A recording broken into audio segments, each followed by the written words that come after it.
बिस्मिल्लाहिर्रहमानिर्रहीम। Dear students, अस्सलाम वालेकुम। प्रोग्राम कोर्स हम स्टार्ट कर रहे हैं ऑब्जेक्ट ओरिएंटेड प्रोग्रामिंग CSI 403 और आज पहला लेक्चर है। डिस्कस हम आज करेंगे introduction to object oriented design. इस टॉपिक को आप introduction to object oriented paradigm भी कह सकते हैं, डिज़ाइन या पैराडीम। तो आज हमने प्रोग्रामिंग पैराडीम देखना है, कुछ बेसिक कॉन्सेप्ट्स ऑफ ऊप देखेंगे और ऊप के कुछ प्रिंसिपल्स देखेंगे बेसिक, ताकि आपको ऊप के बारे में ज़रा आइडिया हो जाए। और अगर आप कोर्स आउटलाइन देखें आज के कोर्स की या इस पूरे कोर्स की, तो ये आपके सामने कोर्स आउटलाइन है जिसमें मल्टीपल टॉपिक्स हैं। इसको चूंकि आज पहला लेक्चर है, हम थोड़ा सा कोई 2-4 मिनट कोर्स आउटलाइन को देखेंगे। मैं आपको थोड़ा सा ब्रीफली बताऊंगा। पहला टॉपिक हम आज देख रहे हैं introduction to object oriented design, जिसमें हम पैराडीम बाय द वे कहते हैं way to work, way to code, style to code. फिर हम देखेंगे history and advantages of object oriented design, इसमें हिस्ट्री आ जाएगी और उसके अलावा कुछ उसके एडवांटेजेस आ जाएंगे ऑब्जेक्ट ओरिएंटेड डिज़ाइन के, ऑब्जेक्ट ओरिएंटेड पैराडीम के। उसके बाद है introduction to object oriented programming concepts, और ये जो कॉन्सेप्ट्स हैं बड़े वास्ट कॉन्सेप्ट हैं। क्लासेस हैं, ऑब्जेक्ट्स हैं, डाटा एनकैप्सुलेशन है, कंस्ट्रक्टर, डिस्ट्रक्टर। आप यूं कह सकते हैं कि ये जो कॉन्सेप्ट्स हैं कोर्स में काफ़ी हद तक हमने इन कॉन्सेप्ट्स को इंट्रोड्यूस करना है, ठीक है जी।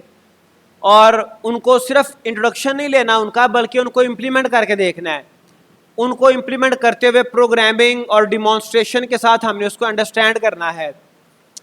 Classes, object, data encapsulation, constructor, destructor. अगर हल्का हल्का सा हम बात करें तो प्रीवियस लेक्चर में भी हमने अनऑफिशियल एक डिस्कशन की थी। तो मैंने कहा था क्लासेस एक कंसेप्चुअल एंटिटी होती है, ठीक है जी।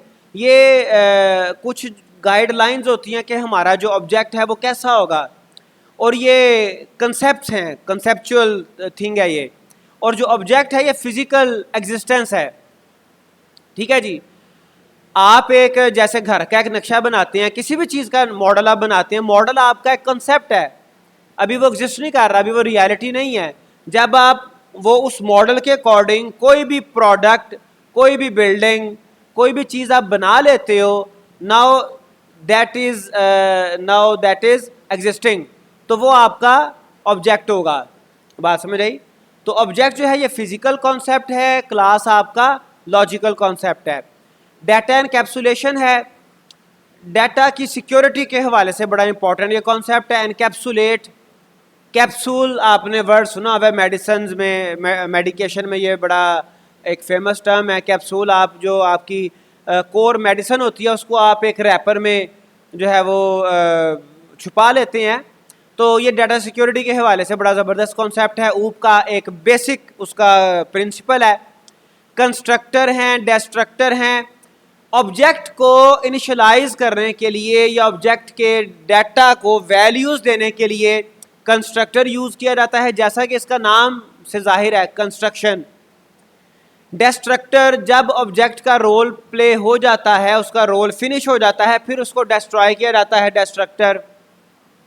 फिर एक्सेस मॉडिफायर है। एक्सेस मॉडिफायर, एक्सेस किसी भी ऑब्जेक्ट को एक्सेस करने की डिफरेंट टाइप्स होती हैं। हम अपनी रियल लाइफ में कहते हैं ना, ये मेरा भाई है, ये मेरा दोस्त है, ये मेरा बेस्ट फ्रेंड है। तो इसी तरह से कुछ चीज़ें हमारी प्राइवेट होती हैं, कुछ चीज़ें हमारी पब्लिक होती हैं। तो ऑब्जेक्ट भी कई किस्म के होते हैं। ऑब्जेक्ट के एक्सेस स्पेसिफायर भी, एक्सेस मॉडिफायर भी डिफरेंट हैं। कोई ऑब्जेक्ट, कोई क्लासेस पब्लिक होती हैं, एनीवन कैन एक्सेस। कोई क्लासेस जो है वो प्राइवेट होती हैं, उनको सारे एक्सेस नहीं कर सकते। तो ये कॉन्सेप्ट हम देखेंगे। फिर constant, non constant function, function की टाइप्स हैं। Static data members and functions. Function overloading, ये बड़ा ज़बरदस्त टॉपिक है आपका ऊप के अंदर। ओवरलोडिंग, जैसा कि इसके नाम से जाहिर है कि एक ही फंक्शन के, एक ही नाम के ज़्यादा फंक्शन होते हैं। एक ही नाम के, आप प्रीवियस क्लासेस में, प्रीवियस सेमेस्टर्स में आप पढ़ के आए हैं प्रोग्रामिंग, फंडामेंटल प्रोग्रामिंग, तो उसमें आपने फंक्शन का कॉन्सेप्ट देखा होगा, पढ़ा होगा, आपने इम्प्लीमेंट किया होगा। फंक्शन कुछ पैरामीटर्स लेता है, कुछ वैल्यूज़ रिटर्न करता है, और बल्कि रिटर्न तो एक वैल्यू करता है लेकिन कुछ पैरामीटर्स उसके होते हैं। तो अगर दो या दो से ज़्यादा फंक्शन सेम नेम के हैं लेकिन उनके पैरामीटर्स, नंबर ऑफ पैरामीटर्स या टाइप ऑफ पैरामीटर डिफरेंट हैं, तो वहां पर फंक्शन ओवरलोडिंग का कॉन्सेप्ट आता है। इसी तरह से ऑपरेटर ओवरलोडिंग है।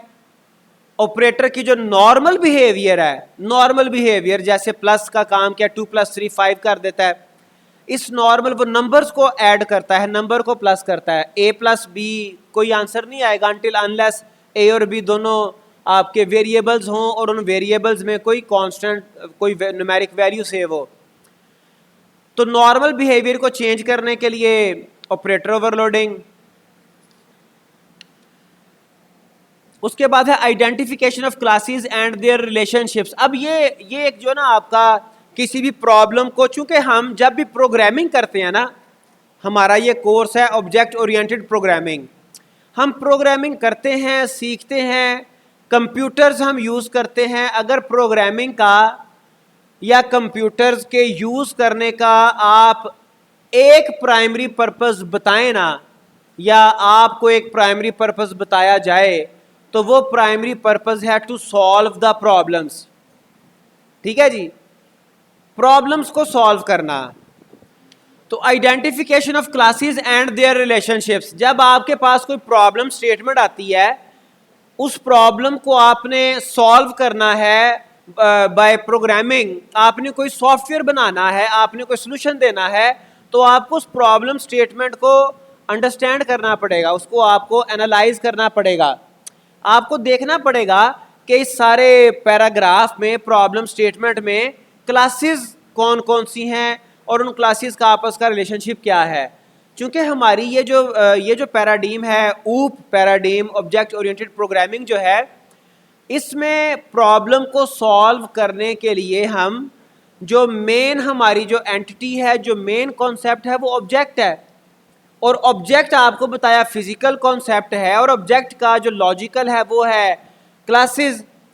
तो आपने प्रॉब्लम स्टेटमेंट को अंडरस्टैंड करते हुए, उसको एनालाइज करते हुए, आपने क्लासेस आइडेंटिफाई करनी है कि इसमें मुझे इस प्रॉब्लम को हल करने के लिए कौन कौन सी क्लासेस चाहिए होंगी और उन क्लासेस का आपस का रिलेशनशिप क्या होगा।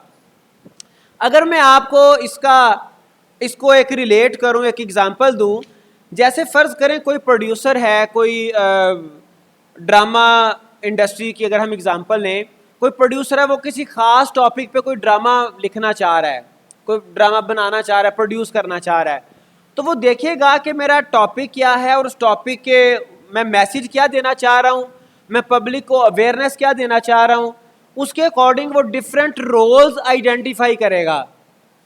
डिफरेंट रोल्स होंगे, किसने प्राइमरी रोल प्ले करना है और उसके रिलेशंस क्या क्या होंगे। तो उस ड्रामे को प्रोड्यूस करने के लिए सबसे पहले रोल्स आइडेंटिफाई होंगे। बिल्कुल वैसे ही यहाँ पर भी जब हमने प्रॉब्लम सॉल्व करनी है तो उसके हमें क्लासेस आइडेंटिफाई करना पड़ेंगी, फिर उसकी आपस के रिलेशनशिप, फिर उस रिलेशनशिप की बड़ी वो स्पेसिफिक टाइप्स हैं, कंपोजिशन है, एग्रीगेशन है। उसके बाद एक नया टॉपिक शुरू हो जाता है, इनहेरिटेंस। क्लासेस या ऑब्जेक्ट्स की जो प्रॉपर्टीज़ हैं वो इनहेरिट भी होती हैं, विरासत। इनहेरिटेंस का कॉन्सेप्ट बड़ा बेसिक है ऊप के अंदर। इनहेरिटेंस के साथ मिलता जुलता मल्टीपल इनहेरिटेंस है, फिर पॉलीमॉर्फिज्म है, ये भी ऊप का बेसिक प्रिंसिपल है।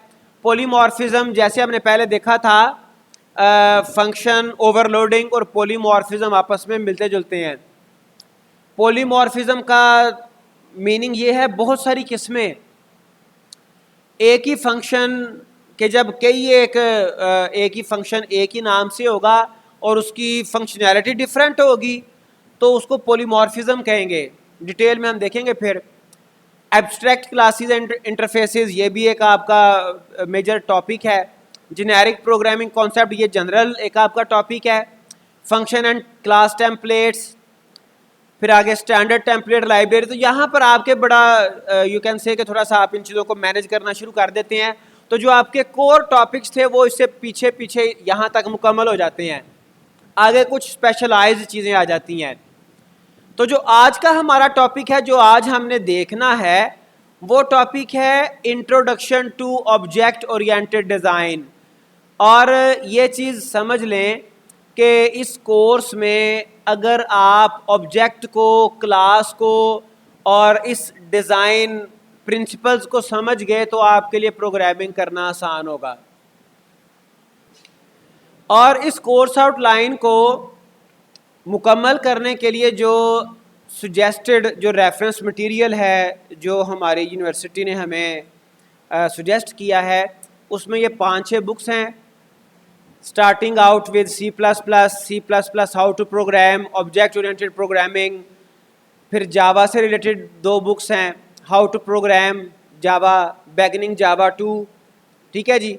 और तीसरी भी, फिर छठी बुक भी जावा से रिलेटेड है। लेकिन जो हिस्ट्री है, जो पेपर को हम अगर पास पेपर्स की बात करें, चूँकि ये जीसी यूनिवर्सिटी फैसलाबाद का एफिलिएटेड कॉलेज है, तो यहाँ पर अगर हम पास पेपर्स देखें तो क्वेश्चन हमेशा सी प्लस प्लस से रिलेटेड ही आते हैं, चूँकि वहाँ पर मेन कैंपस में सी प्लस प्लस पढ़ाई जाती होगी। लाजमी नहीं है कि ऊप सिर्फ सी प्लस प्लस के थ्रू ही आप प्रोग्रामिंग कर सकते हैं, ऊप के बेशुमार इसकी लैंग्वेजेस यूज़ की जा सकती हैं। बहरहाल हम अपनी यूनिवर्सिटी के जो हिस्ट्री है उसको देखते हुए हम सी प्लस प्लस को ही फॉलो करेंगे।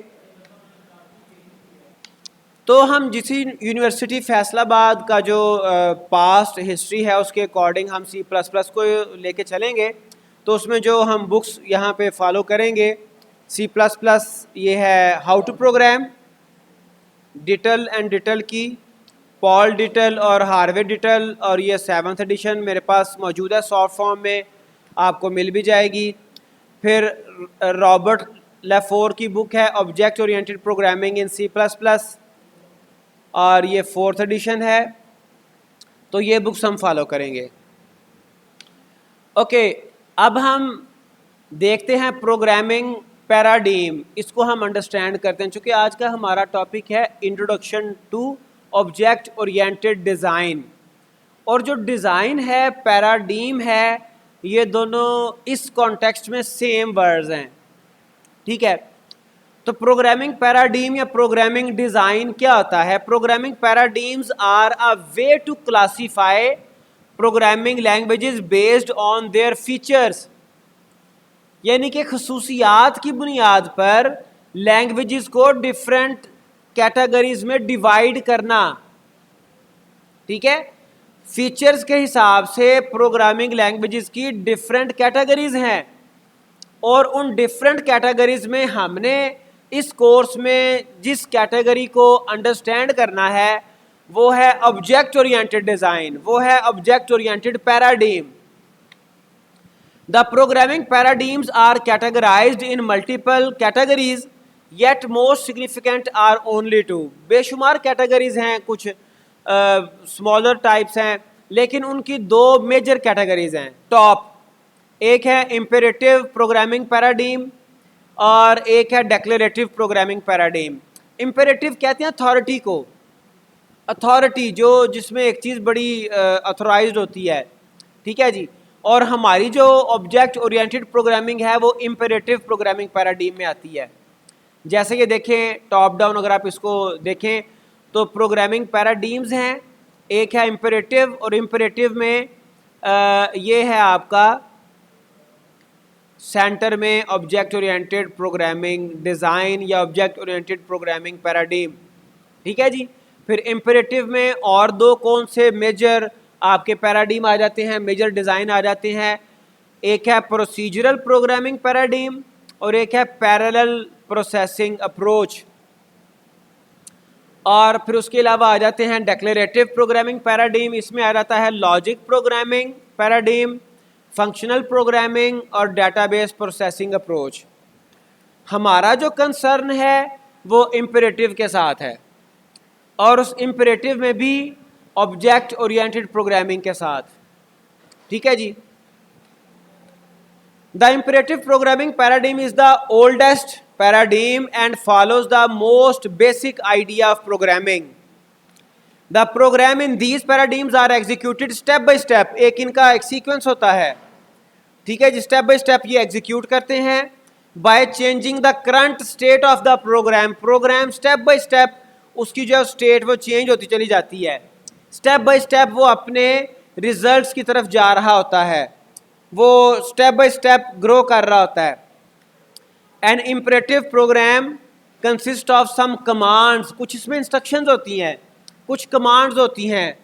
चूँकि आपने एल्गोरिदम की डेफिनेशन भी पढ़ी होगी, आपने कंप्यूटर प्रोग्राम की डेफिनेशन भी पढ़ी हुई है, सॉफ्टवेयर की डेफिनेशन भी पढ़ी हुई है, तो जो प्रोग्राम होता है ना ये होता है सेट ऑफ इंस्ट्रक्शंस होती हैं। ठीक है जी। An imperative program consist of some commands और some instructions that computer operates, जिनके ऊपर कंप्यूटर ऑपरेट करता है, and change the state of the program, और वो प्रोग्राम का स्टेट चेंज करता चला जाता है। ओवरऑल ये इम्परेटिव की बात चल रही है। ठीक है जी। Imperative programming mainly focus on how a program operates. Program operate कैसे करता है, चल कैसे रहा है, कैसे कैसे फंक्शन कॉल होंगे, कैसे कैसे ऑब्जेक्ट कॉल होंगे, उनकी आपस की रिलेशनशिप क्या है। Unlike declarative programming which focuses on what the result of the program is going to achieve. Declarative इस हवाले से एडवांस्ड है कि उसमें रिजल्ट्स के ऊपर फोकस होता है। What is the purpose to write a program, what is the purpose to write a software, उसके ऊपर रिजल्ट के ऊपर फोकस होता है। ठीक है जी। और जो इम्परेटिव है यहाँ पर how to operate, how program operate के ऊपर फोकस होता है। Right. The imperative is broadly divided into 3 sub categories. Ji, in 3 categories में पहली कैटेगरी है प्रोसीजरल प्रोग्रामिंग पैराडाइम। अब ये जो प्रोसीजर वैसे प्रोसीजर, मेथड, फंक्शन, एक्टिविटी, ये एक ही कॉन्सेप्ट के डिफरेंट नेम है। सी लैंग्वेज में, C++ में हम फंक्शन का वर्ड यूज़ करते हैं, जावा में हम मेथड कह लेते हैं, दोनों कॉन्सेप्ट सेम है। प्रोसीजर भी फंक्शन मेथड को ही वही मीनिंग देता है। तो procedural programming paradigm, it is the same as imperative programming but with a procedure call that lets you reuse the code। जैसे आप सी लैंग्वेज पढ़ के आए हैं, उसमें आपने देखा होगा कुछ कोर्स कॉन्सेप्ट अंडरस्टैंड करने के बाद आप फंक्शन बनाते होंगे, फिर उस फंक्शन को आप कॉल करते होंगे। तो सी लैंग्वेज या जो प्रोसीजरल आपकी प्रोग्रामिंग पैराडाइम है, उसमें मेन जो है ना वो प्रोसीजर बनाए जाते हैं, फंक्शंस बनाए जाते हैं, उनको आप अगेन एंड अगेन कॉल करते हैं। और जो फंक्शन बनाने का पर्पस है, purpose is to reuse the code. आपका कोड बार बार यूज होता रहता है। And this feature was an amazing advancement at that time. चूंकि ये ओल्ड पैराडाइम है और overall this class of paradigm is old as you know, but ये जो प्रोसीजरल प्रोग्रामिंग पैराडाइम है ये ओल्डेस्ट है। ठीक है। इसके बाद ऊप का कॉन्सेप्ट आया, तो उस वक्त ये बड़ा एक जो ना वो ज़बरदस्त कॉन्सेप्ट था कि आप कोड को लिखते हैं एक दफ़ा और उसको बार बार आप यूज़ कर सकते हैं। लेकिन अब लेटेस्ट जो पैराडाइम आ चुके हैं उनमें तो ये एक बड़ी कॉमन सी बात है। और दूसरी एक और बात ये जहन में रख लें कि ऐसा नहीं होता कि जो आपका कोई एडवांस्ड पैराडाइम है उसमें आप प्रोसीजर बनाएंगे नहीं, उसमें मेथड फंक्शन बनाएंगे नहीं और उनको आप कॉल नहीं करेंगे, ऐसा नहीं है। एडवांस पैराडाइम्स में फंक्शंस बनेंगे, प्रोसीजर्स बनेंगे, लेकिन मेन फोकस सिर्फ फंक्शन कॉलिंग पे नहीं होगा। वहाँ पर मेन फोकस वाली चीज़ें, मेन चीज़ें कुछ और होंगी। इसकी एग्जांपल्स क्या क्या हैं? सी है, C++ है, PHP है। चूँकि आपको मैंने कुछ अनऑफिशियल डिस्कशन में बताया था कि बाज़ ऊप लैंग्वेजेस ऐसी हैं जो कि प्योर रूप इस सेंस में नहीं है कि उनमें आप प्रोसीजरल प्रोग्राम भी आप लिख सकते हो और उसमें आप ऊप बेस्ड प्रोग्राम भी लिख सकते हो। बाज़ ऐसी ऊप लैंग्वेजेस हैं जिसमें आप सिंगल लाइन ऑफ कोड भी क्लास और ऑब्जेक्ट के बगैर लिख ही नहीं सकते। तो C++ वैसे तो सिंपली ये ऊप की एग्जांपल भी है, लेकिन इसमें आप बगैर ऊप के कॉन्सेप्ट यूज़ किए हुए प्रोसीजरल प्रोग्रामिंग भी आप कर सकते हो। अब इम्पेरेटिव जो क्लास है, पैराडिम क्लास या प्रोग्रामिंग पैराडिम, उसमें सेकंड इंपॉर्टेंट लैंग्वेज या सेकंड इंपॉर्टेंट टाइप है ऑब्जेक्ट ओरिएंटेड प्रोग्रामिंग। और ये किसी प्रोग्रामिंग लैंग्वेज का नाम नहीं है। ऊप किसी प्रोग्रामिंग लैंग्वेज का नाम नहीं है, बल्कि ये वे टू प्रोग्राम है, ये स्टाइल टू प्रोग्राम है। बात समझ आई? This is use to work on real world entities in form of class and objects. जैसे रियल वर्ल्ड में एंटिटीज होती हैं ना, ये उन्हीं एंटिटीज के कॉन्सेप्ट को एक्सप्लॉइट करता है और क्लासेस और ऑब्जेक्ट्स में कन्वर्ट करते हुए प्रोग्रामिंग कर रहा होता है। इस पैराडाइम में class is the blueprint outline of the object. Object का ये आउटलाइन है, ऑब्जेक्ट का ये कॉन्सेप्चुअल फॉर्म है। And you can replicate as many as the object you want. बात समझ आई? अब देखिए ना, जब अल्लाह ताला ने आदम अलैहिस्सलाम को पैदा किया तो आदम अलैहिस्सलाम का कद सुना बहुत बड़ा था, ठीक है जी, लेकिन बाजू उनके भी दो ही थे, ठीक है जी। उनका जो हुलिया है, जो उनकी फ़ज़ीक है, वो आज के इंसान की फ़ज़ीक जैसी ही थी। मतलब अल्लाह ताला ने एक आउटलाइन किया इंसान को, आदम को, और जितने भी बनी आदम हैं वो उसी आउटलाइन, उसी ब्लूप्रिंट की रेप्लिकेशन है। इसी तरह से आप मुख्तलिफ जानदारों की बात कर लें, आप मुख्तलिफ जो है वो प्रोडक्ट्स की बात कर लें। कोई एक सांचा बनाया जाता है, कोई एक मॉडल बनाया जाता है, फिर प्रोडक्शन उसी के अकॉर्डिंग सेम एज हो रही होती है। If you change the model, if you change the, जिसको मैंने कहा सांचा, then production could be changed, ठीक है।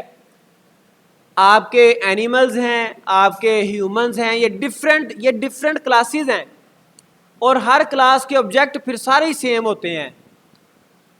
कहीं पे कोई एक्सेप्शन आ गई, कहीं पे कोई प्रॉब्लम आ गया, there could be some reason, कोई ना कोई वजह होगी। मसलन हम देखते हैं, आपने भी कई केसेस देखे होंगे, मैंने देखा रिसेंटली एक केस, एक बेबी हमारे इधर जो है वो नेबर्स में, वो बाय बर्थ एक बच्ची पैदा हुई, उसका एक जो बाजू है वो था ही नहीं। इस तरह की जो चीज़ें हैं, मतलब वो ये निज़ाम कुदरत है, लेकिन अगर आप देखें तो बाजू उसका था, बस उसका हाथ नहीं बना, ठीक है जी। तो ये कुछ एक्सेप्शंस आ जाती हैं। किसी के आप देखते हो 5 फिंगर्स की बजाय 6 आ गई, तो उसकी क्या रीज़न है? वो कोई बायोलॉजिकल साइंसेस में रीज़न्स होंगी। एज अ कंप्यूटर साइंटिस्ट हमारी वो डेप्थ नहीं है, हमारी वो स्टडीज़ नहीं है। तो बहरहाल जो अगर आप बात करें क्लास और ऑब्जेक्ट की, तो वहाँ पर आप देखें जो क्लास, जो आउटलाइन अल्लाह ताला ने बनाई, तमाम ऑब्जेक्ट, तमाम बनी आदम उसी आउटलाइन के अकॉर्डिंग ही आ रहे हैं।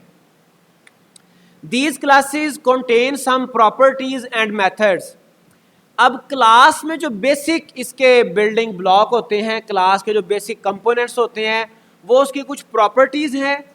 अब जब हम प्रॉपर्टीज़ की बात करेंगे तो प्रॉपर्टीज़ से मुराद है डाटा, ठीक है जी। और अगर हम मेथड्स की बात करेंगे, फिर ये डिफरेंट प्रोग्रामिंग लैंग्वेज में मेथड कह सकते हैं, प्रोसीजर कह सकते हैं, फंक्शन कह सकते हैं। तो क्लास के अंदर डाटा होता है और मेथड्स होते हैं, which all are replicated in objects. ये सारा कुछ जो है एक क्लास में आप डिफाइन कर देते हो। फ़र्ज़ करें एक क्लास है, उस क्लास में आप कहते हो कि 4 डाटा मेंबर्स हैं, 2 फंक्शंस हैं। अब वो क्लास है, जब वो ऑब्जेक्ट बनेगी तो वो उसी पैटर्न पे बनेगी। हर ऑब्जेक्ट में फिजिकल जो एंटिटी बनेगी, ऑब्जेक्ट बनेगा, उसमें वही फंक्शंस होंगे 2 और वही उसके डाटा मेंबर्स होंगे। जी बेटा इधर तवज्जो करें।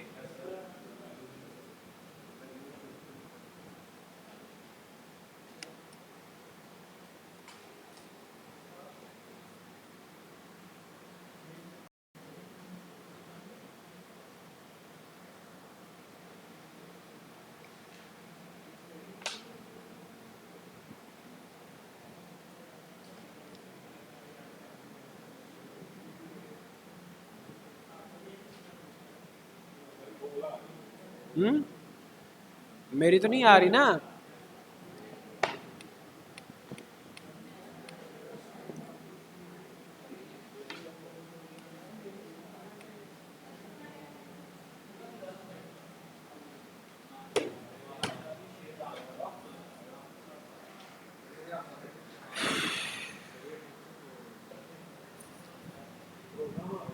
हाँ तो करते हैं, कुछ प्रोग्राम का भी करेंगे, प्रोग्राम आने ही, अब और क्या नहीं आने। आन गए यार पेपर्स भी।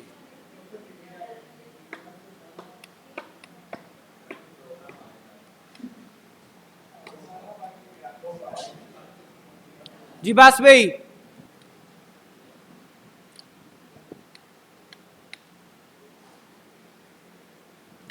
अगर आपका कोई क्वेश्चन है तो वो आप पूछ लें।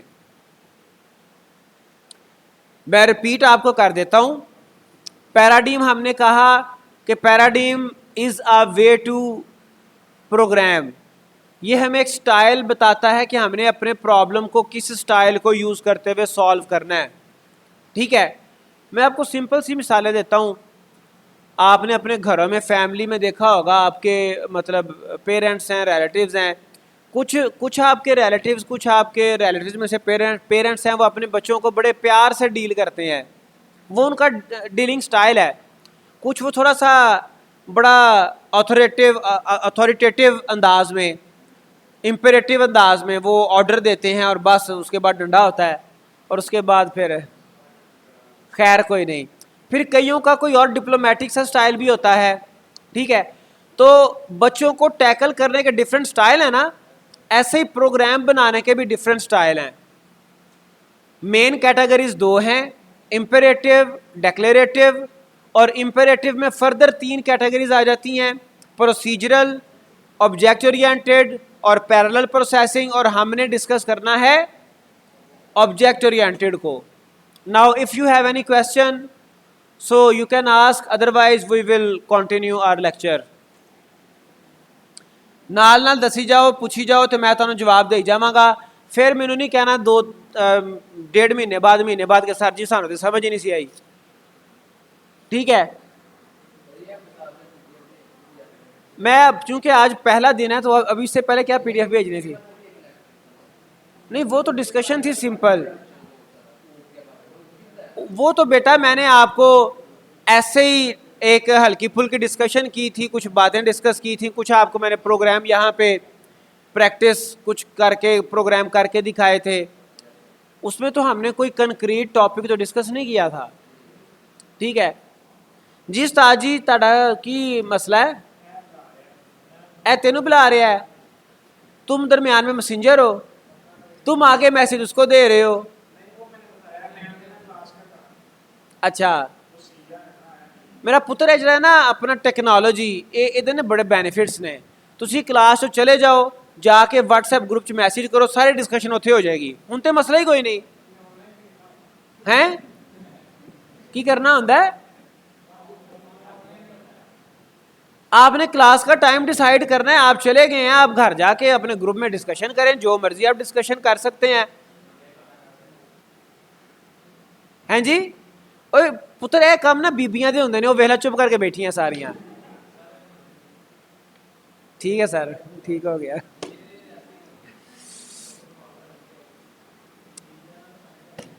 Okay,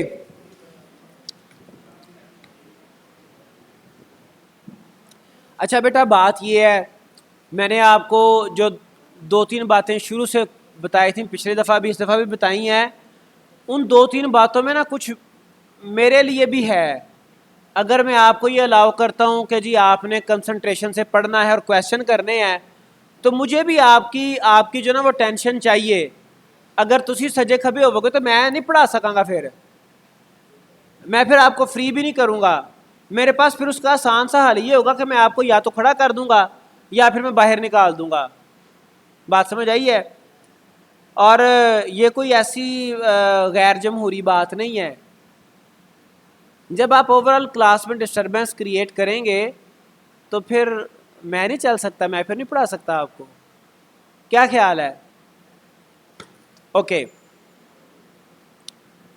but if you have any question you can ask. कोई क्वेश्चन तो नहीं है? इसलिए पूछ रहा हूँ आपसे कि ये थोड़ा सा कॉन्सेप्चुअल चीज़ें हैं और ये आपको थोड़ा टाइम लगेगा इसमें जो है वो स्विच करते हुए, समझते हुए।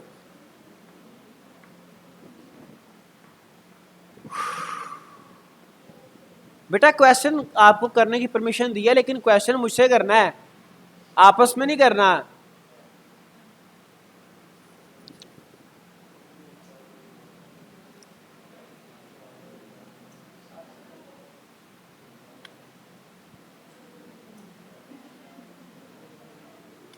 We have different objects around us in our real life that interact with each other to perform different operations. For example, you can see here it is a house, a person, a car, a tree. ठीक है जी, all of these are objects. ठीक है, अब इनका आपस का relationship है। जो पर्सन है, the name of the person is Ali, और एक कार है, अली क्या करता है? अली कार को ड्राइव करता है। ये इन दो ऑब्जेक्ट्स का आपस का रिलेशनशिप है। फिर अली क्या करता है? Ali lives in house. फिर ट्री, वो उसका किसी के साथ डायरेक्ट रिलेशनशिप नहीं है। What tree contributes?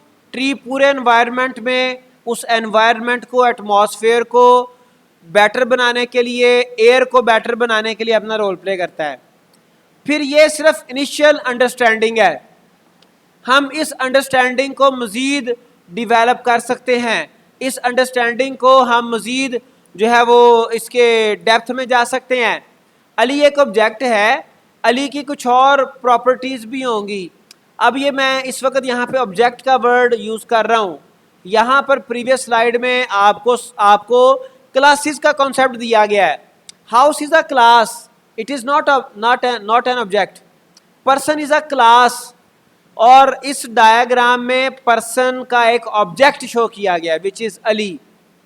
और जो कार है, this car is allies car and house is for Ali. यहां पर ये ऑब्जेक्ट हैं, लेकिन इस डायग्राम में ये जो चीजें दिखाई गई हैं ये क्लासेस हैं। बात समझ आई? देखिए यहां पर नहीं समझ आई, दोबारा सुने। ये देखें यहां पर क्या लिखा हुआ है? A person. A person is a generic thing, it is not a specific. अगर मैं कहता हूँ I met a person, तो कोई बात आपको समझ नहीं आएगी। आपके जहन में डाउट होगा कि पता नहीं किससे कब क्या मिले। मैं कहता हूँ कि I met with तलहा, तो आपको पता चल गया कि सर फलां से मिले हैं। ठीक है जी, और अब ये स्पेसिफिक हो गया ना। तो जो ऑब्जेक्ट है वहाँ पे उस ऑब्जेक्ट का कोई ना कोई उसकी आइडेंटिफिकेशन होगी, उस सब्जेक्ट का कोई ना कोई नाम होगा। बात समझ आई? Okay, take another example of a school. The objects in a school are student, teacher, books, pen, school bag, classroom, parents, playground and so on. तो एक स्कूल में भी कुछ ऑब्जेक्ट्स होते हैं। ठीक है जी, अब एक चीज और जहन में रख लें कि ऑब्जेक्ट और क्लास दोनों का कॉन्सेप्ट समझ लें। मैं आपको एक और कॉमन सी एग्जांपल देता हूँ। गर्मियों का सीज़न है, घर में आप बाज़ार से भी वो आइसक्रीम या कुल्फ़ी खाते होंगे लेके, लेकिन बाज़ आपको पता है कुछ जो है वो मदर्स जो they don't like to eat ice cream from the bazaar, वो घर पे बना लेती हैं प्योर मिल्क से। ठीक है, चूँकि आपको पता है बाज़ार से जो आइसक्रीम मिलती है वो प्योर मिल्क तो होता ही नहीं है, वो तो पाउडर से और कई उसमें फ्लेवर्स आ जाते हैं। तो घर पे जब आइसक्रीम या वो कुल्फ़ी बनाई जाती है तो आपने देखा होगा कि एक वो सांचा सा यूज़ करते हैं कि नहीं करते? ठीक है जी, वो जो सांचा सा होता है जिसमें वो सारा मिक्सचर बना के उंडेला जाता है। ठीक है, अब वो जो सांचा है वो सम टाइम दिखने में आपको कुल्फ़ी नज़र आएगा, कुल्फ़ी की तरह से बना होगा, लेकिन वो कुल्फ़ी तो नहीं होता ना। That is a example of class, you can say. जब उसमें सारा मटेरियल, वो मिल्क वगैरह बना हुआ सारा मटेरियल डाला जाता है, उसको थोड़ी देर के लिए फ्रीज़र में रखा जाता है, फिर जब आप उसको उस मटेरियल को आप देखते हो तो वो है एक्चुअल कुल्फ़ी, वो है ऑब्जेक्ट। जो सांचा था वो क्या था? वो क्लास थी। उसी की तरह का उसने एक ऑब्जेक्ट बना दिया। बात समझ आई है?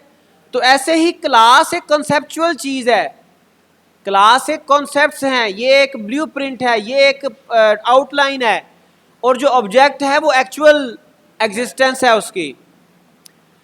तो ये वर्ड सम टाइम आपके यूज होंगे, कभी क्लास का वर्ड यूज होगा, कभी ऑब्जेक्ट का वर्ड यूज होगा। दोनों आपस में लिंक्ड भी हैं, इंटरलिंक्ड भी हैं और सेपरेट भी हैं, दोनों की अपनी सेपरेट डेफिनेशन भी है। बात समझ आई? चलें, जैसे कि देखें आपके स्कूल के डिफरेंट जो है वो यहाँ पर आप देखें कि क्लासेस हैं। अब यहाँ पे टीचर लिखा हुआ है, इरफान शहजाद तो नहीं लिखा हुआ, so that we can say here teacher is a class, not an object. Student है, स्कूल बैग है, बुक है, यहाँ पे C++ बुक तो नहीं लिखा हुआ, तो ये क्लास है। पेन है, प्लेग्राउंड है, पेरेंट्स हैं, क्लासरूम है, लाइब्रेरी है। ठीक है जी।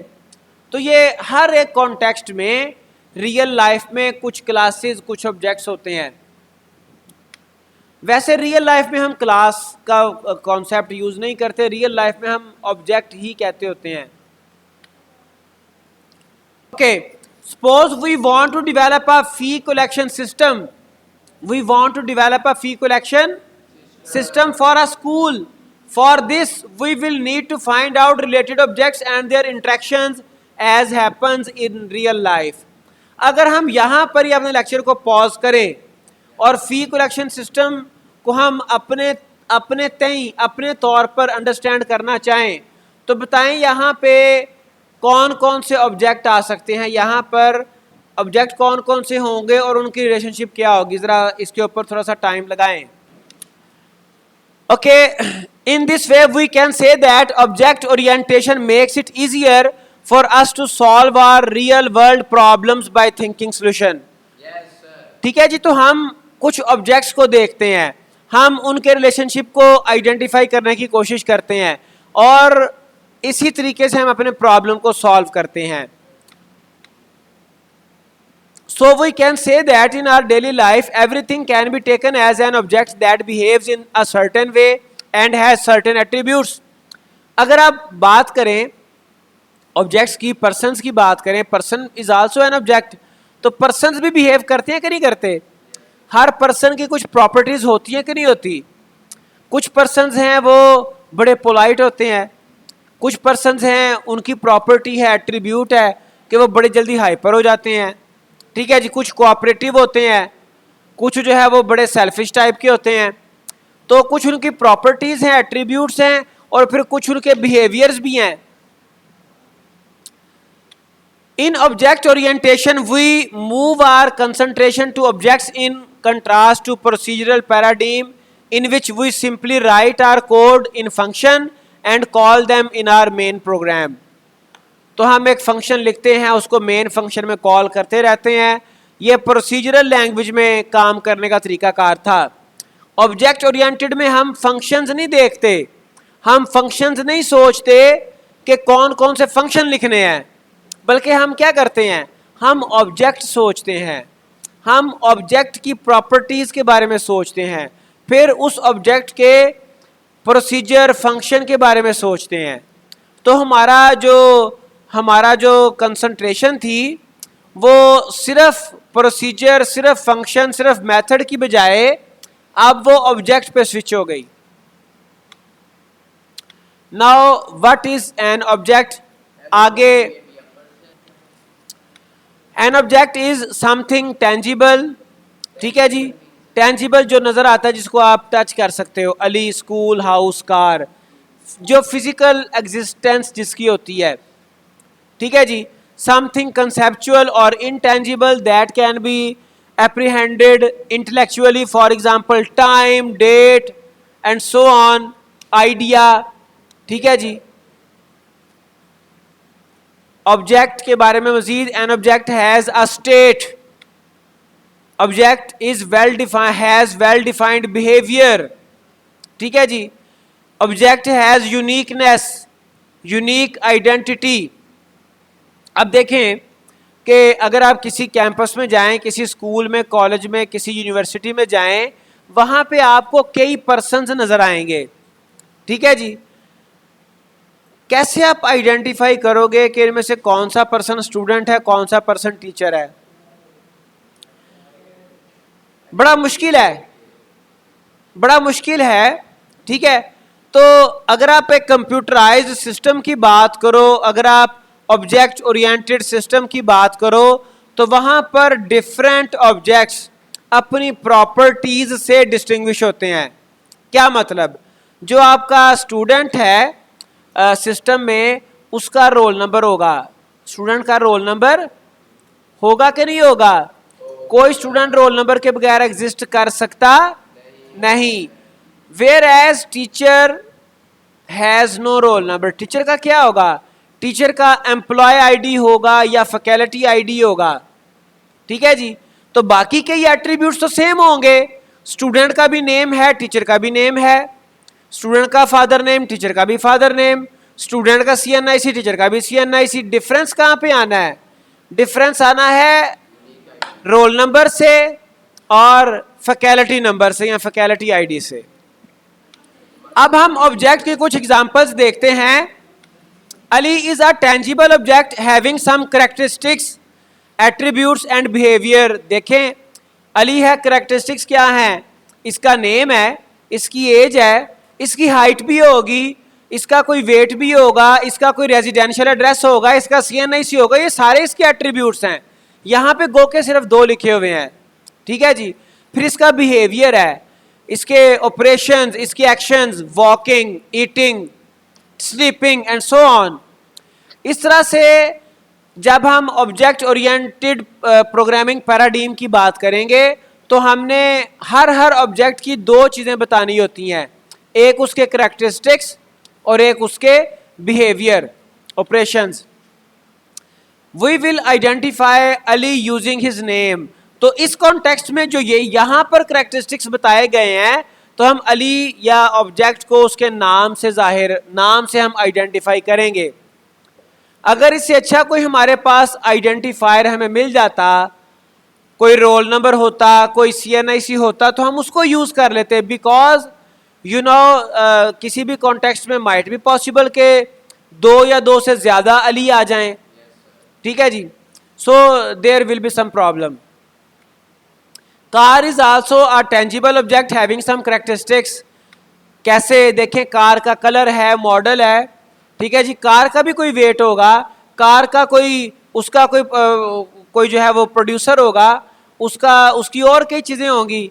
फिर बिहेवियर क्या है जी? एक्सेलरेट है, स्टार्ट कार है, चेंज गियर है, ब्रेक्स हैं और उसकी लाइट्स हैं, उसका AC है, कई चीजें इसके फंक्शंस, बिहेवियर्स होंगे। We can identify car using its registration number. तो यहां पर रजिस्ट्रेशन नंबर जो है वो एज एन एट्रीब्यूट फिलहाल उसको उसने एट्रीब्यूट के तौर पे यूज नहीं किया, तो डेफिनेटली फिर वो भी रजिस्ट्रेशन नंबर भी यहां पे एक एट्रीब्यूट होगा। Then we could be identify this object by registration number.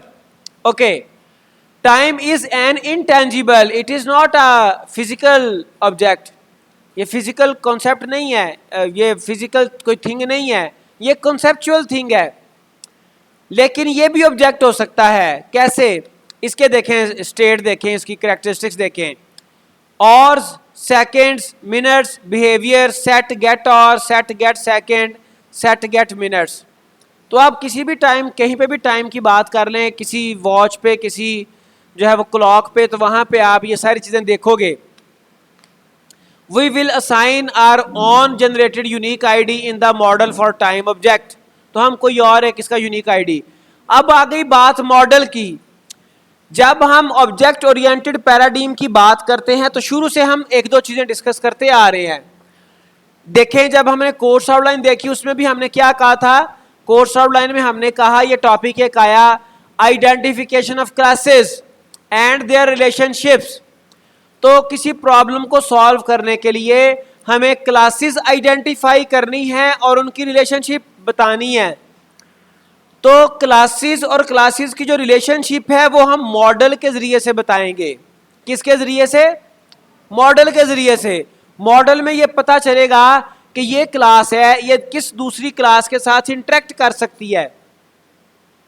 जिस तरह से आपका घर का नक्शा होता है, उसमें आपको पता चलता है कि ये कमरा किस दूसरे कमरे के साथ अटैच्ड है, इस कमरे का जो इंटरफेस है, इसका जो दरवाजा है, इसकी जो खिड़की है, वो किस दूसरे कमरे, दूसरे एरिया की तरफ ओपन हो रही है। बात समझ आई? Okay, a model is an abstraction of something real or conceptual. We need models to understand an aspect of reality. और मॉडल जो होते हैं ये रियल थिंग्स को कंप्यूटर में अगर आप उसको रिप्रेजेंट करते हो तो वो मॉडल कहलाता है। जैसे कहीं पे आपका कोई प्लाजा बन रहा है, उसका एक मॉडल सा बना के एक फ्लेक्स बाहर लगी हुई है कि उसका एलिवेशन बनाई हुई है, तो वो एक रियल कॉन्सेप्ट था। फ्यूचर को उन्होंने समझ लें कि वो फ्यूचर में जो बिल्डिंग बनानी थी उसी को उन्होंने एक मॉडल की सूरत में बना दिया, दिखा दिया। तो जो ये रियलिटी होती है जिसको आप कंप्यूटर में शो कर देते हो। Model is use to create e system, house और उसका जो आर्किटेक्चर है। हाउस आपका रियल वर्ल्ड का कॉन्सेप्ट है और जो आर्किटेक्चर है, जो ई हाउस है, वो आपका एक ई सिस्टम होगा। ठीक है जी। ईमेल जो है ये एक जो है वो इसको मॉडल किया गया कंप्यूटर्स के ज़रिए से। इससे पहले एक मेलिंग सिस्टम भी तो था ना, एक डाकिया होता था, एक हम खत लिखते थे। ठीक है जी। अब क्या होता है, अब हम मैसेज लिखते हैं। चीज़ें सारी सेम है, लेकिन उसको हमने उठा के रियल लाइफ से उठा के हमने उसको कंप्यूटर के ऊपर, मोबाइल्स के ऊपर, मशीन्स के ऊपर मॉडल कर दिया, उसको इम्प्लीमेंट कर दिया, उसका सलूशन दे दिया, तो वो हमारा मैसेजिंग सिस्टम बन गया, वो हमारे ग्रुप्स बन गए, चैट ग्रुप्स बन गए और कई चीज़ें बन गई। Model will help us to do this task e system. तो ये मॉडलिंग हमें ये ई सिस्टम बनाने में हेल्प करता है। Model examples highway maps, architectural models, mechanical models. ठीक है जी। Now we will talk about object oriented model. In the context of programming, models are used to understand the problem before starting developing it. हम problem को solve करने से पहले उसका एक मॉडल बनाते हैं। आगे चल के आप देखोगे यूनिफाइड मॉडलिंग लैंग्वेज है एक, जिसको यूज करते हुए आप अपने सिस्टम के मॉडल्स बनाया करेंगे। UML, यूनिफाइड मॉडलिंग लैंग्वेज, वो पूरी एक लैंग्वेज है जिसमें डिफरेंट सैम्बल्स यूज होते हैं जो कि सिस्टम को मॉडल करने के लिए आप यूज करते हो।